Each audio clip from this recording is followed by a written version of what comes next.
All right, good afternoon, and thank you for being here. My name is Ron L. Higgins, Commissioner of the Department of Emergency Services and Public Protection.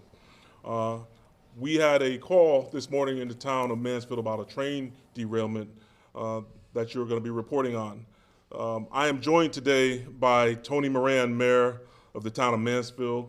I'm also joined by Representative Pat Boyd, Captain Darrell Tatro of the Connecticut State Police, William Turner, our State Emergency Management Director, Mike Caplet, Region 4 DEMIS Director, Rich Galora, Department of Energy and Environmental Protection, Rob Miller, the Health Director, Brian McLean from New England Central Railroad, Alex Borer from the town of Coventry Emergency Management, Ryan Aylesworth, the town manager for Mansfield, Commissioner Katie Dykes, Commissioner Eucalito, who is with us, but he is at the scene right now. We're also joined by Deputy Mayor Shaken of Mansfield and Representative Greg Haddad. We've been dealing with this since 9 a.m. this morning, but I want to clarify a couple of things. There has been no evacuation. There has been no evacuation, okay? We've been working since this morning to clear this up. There have been no injuries. There have been no injuries. The first responders are working their tails off right now.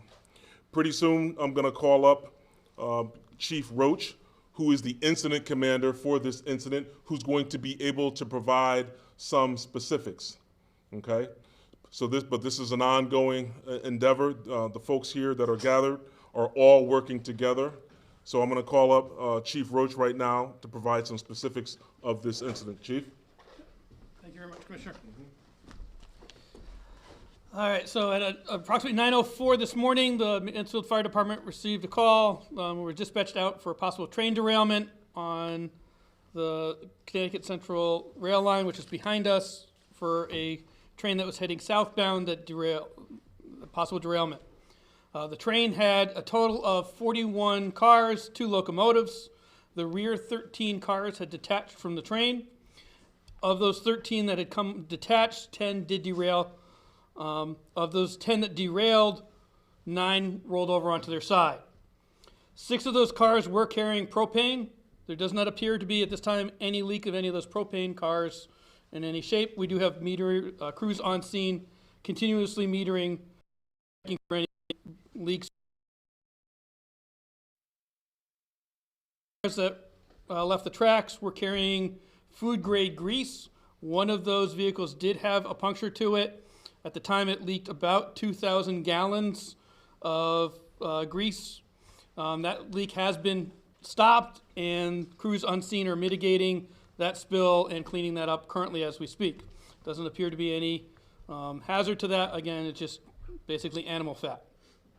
Crews are going to remain on scene throughout the night, so we do have now Route 32 from Route 275, which is South Eagle Road, up to Route 44 is currently going to be closed. It's going to be closed probably for the duration tonight and tomorrow as well.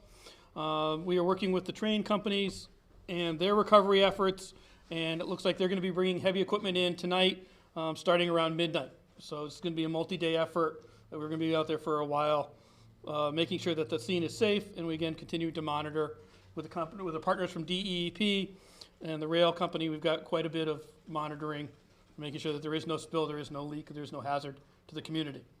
As we discussed earlier, as an abundance of precaution, we did put or request people in the immediate area to, we call, shelter in place. So it's not an evacuation order, it's more of a keep your windows closed, be aware, be alert, just in case something does happen. Gives us a little bit of extra protection. That's what I've got for that. I'm going to turn it over to Town Manager Ryan Aylesworth. Town Manager Ryan Aylesworth, Town Manager in Mansfield. I think you can tell by everybody that's behind me, this has been a tremendous show of force that the town of Mansfield enormously appreciates. The local response, the regional response, the statewide response from all our different agency partners. This is why we have mutual aid, and this is why it really takes a team, for any community in their time of need. This was enormously alarming, to say the least. When I learned about this in a meeting this morning, a lot of questions and concerns. on the full spectrum of ways that something that went horribly wrong could have gone worse. We're very happy that, as the chief just got done saying, a situation that could have been worse is contained, and at this moment in time, it does not appear that we're going to be dealing with a lot of environmental contamination issues, and obviously addressing the public safety concerns for all the people in the immediate area. We have daycares in the area; those will be able to operate on time, and families will be safe dropping their kids off tomorrow. So again, this is a tremendous show of support. I want to certainly thank our state legislators that have reached out to me and made themselves available and offered all the resources and help that they can, two of which are here, Representative Haddad and Representative Boyd, but also we were contacted by Senator Murphy's staff and Senator Blumenthal's staff, and just really appreciate all the focus on helping Mansfield, just as we want any community in Connecticut to receive help at a time like this. Subsequent to the earlier briefing this afternoon, I did issue a local declaration of emergency, and so that is now in effect, and largely doing that so that we can hopefully be able to obtain as needed any resources, subsequent resources needed to help with the spill response and any cleanup effort that's needed. But we've also opened a virtual emergency operations center, resources and information available to residents who have questions. So I just want to thank certainly all the members of our local fire and emergency services, again, all of our mutual aid partners, all the state agencies and elected officials that have been brought to bear on this very challenging issue. Couldn't be more grateful for the support that the town has received. So I think we're going to open up to questions now, and I want to especially thank the commissioner for being here and speaking with us all today. So thank you. Does that shelter in place remain in effect? Yeah, it's not. There's not a specific time frame that you want. So yeah, so it's going to remain in effect for right now. The thought is until we get those the recovery crews on site and they can assess the stability of the cars. We're just doing that as an abundance of precaution. So people still need to get kids from daycare, things like that in the area. We're allowing them to come in and get things like that. But just keeping the windows closed and having a kind of an extra sense of alertness to what's going on. The state police, in helping with emergency management, our partners there, they've got a way, they're able to communicate with those that are in the area. Luckily, it's not a heavily population density area. It's kind of out in the middle of some rural area. So we're able to get we've got a good handle on who's in that area, and if we need to communicate with them, the emergency management team, the partners that we have here are standing by and can get word out if they need to. Thanks. So will this be a 24/7 operation to start? Now, our station wanted to know, is there any contingency plans for the weekend? Because it's supposed to be like terribly cold. I mean, for safety for the crews. We're looking at that right now. We've got probably over 100 responders on the scene right now. We've got partners. Obviously, UConn was great in town, so they were a great asset, and they've been helping us out tremendously. But regionally, we've got tremendous assistance with the regional mutual aid. We've got rehab teams there, so they've got warming trailers, warming buses, the canteens on a prolonged multi-day event. We are also coordinating with DOT and the state DEMIS with weather forecasting based on, we are looking at, is it going to snow in the time frame that we're looking to still be operating. Do you think this will take perhaps as long as a week? I mean, this is a big cleanup. Oh, sure. Sure. So it's really going to get a better sense of that later tonight when the recovery team from the rail company, they're coming from Maryland and Pennsylvania right now. When they get the specialists on scene, they're really going to be the ones that can determine how long this is going to take, and I would defer to the rail if they've got a sense of there, but it's really going to be their operation, and they're going to set the pace and the tempo. And to be honest, I think the weather's going to play a part of that. So if we can get it done before the weather, great. If not, we may actually take a pause and let the weather come through and then do it when it's safe after. We don't want to risk anybody's safety trying to do this in the snowstorm. Do you know where the train? Do not. I just know it was southbound. Yeah, it originated out of Palmer, Massachusetts. Yeah, Brian McLean with New England Central Railroad. Palmer, Massachusetts, it originated and was heading down toward Willimantic, Connecticut. Thank you. Yep. Is the priority recovery right now an investigation happens after? Does it happen simultaneously? Right now, it's steam stabilization is our priority. So The cars that were on the tracks, we want to stabilize them, make sure they don't fall over, make sure nothing rolls. Leak containment, so we had that one train that was leaking grease, the animal grease. We want to make sure that leak is stopped, contained, and secured. We want to make sure nothing gets into the waterway. So that's the primary focus right now, what we call this operational period. Then the next process is going to be kind of stabilization, worrying about the train. Federal and DOT do have rail inspectors on site, and so they're coordinating and making sure that they're working with the railroad, make sure they're following their protocols in response to a train accident. One more for the town manager. How much does an incident like this cost, and who incurs the cost? Is it the town or is it the train company? Yeah, I think right now it's, too preliminary to start talking about that. I mean, obviously, our focus is on doing the cleanup or the recovery as thoroughly as possible, making sure the situation is contained. When it comes to questions like that, there'll be a process to determine responsibility when it comes. But certainly, we'll be doing everything as a town to make sure that our interests and our residents' interests are protected.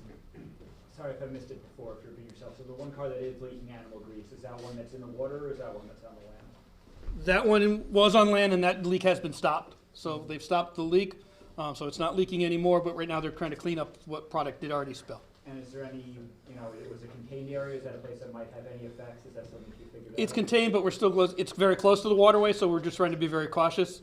With the crews, we have to be careful to make sure they don't slip and fall and end up in the water as well. So. Yeah, and as far as the cars with the petroleum, so far those all seem stable? Any reason to think there might be a leak so far? Nope, but they carry propane, liquid propane, and it does not appear to be any leaks from those train cars at this time. And again, we've got crews monitoring with each of the train cars that are damaged on site. So they've got a number of meters and air sampling taking place continuously. And will that continue until they're removed? Yeah, they're going to continue until the site is secured. I know you said before, obviously concerned with the gas, the fact that there is no odor, there is no smell. Is there anything people should be looking out for to know, like anything they would know that might be triggered an alarm, like, hey, there might be something going on here?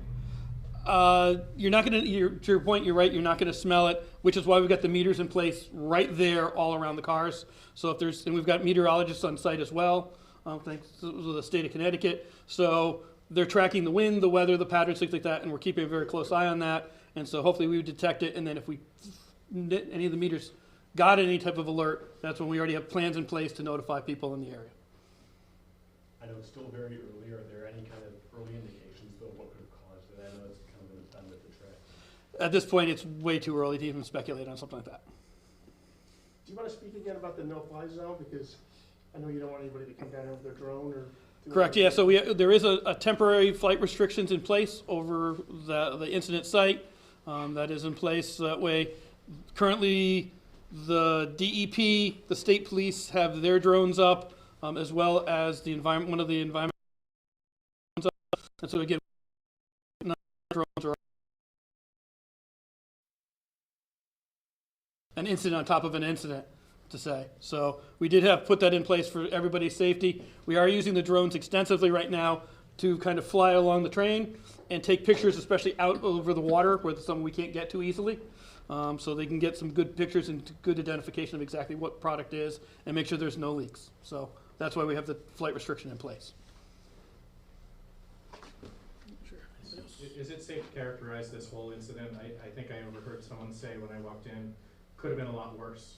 I mean, this is very serious, not taking away from the response, but this is something that could have been catastrophic that isn't. I mean, I would say, absolutely. This is adjacent to a large river, the Willimantic River. So any number of things from an environmental contamination standpoint could have happened if we were talking about, multiple cars carrying liquid propane discharging into the river, which is obviously the first and foremost, concern in addition to public safety, that we would have some sort of spill like that and what the aftermath would look like. So right now, based on the information we have, it seems that we got very fortunate in that respect. But Mansfield's a community with cherished natural resources, and so we feel very fortunate that a situation that could have been a lot worse was in fact more contained. Looks like some of the cars had like wheels and axles come off of them. Is that common with this, or what kind of force does it take for that to occur? Yeah, it's typical for a derailment of this magnitude, and that's all part of the recovery effort to build those wheels and trucks back up and, place the cars themselves back onto the track as we work through the next couple of days here. Okay, we're good? Thank you.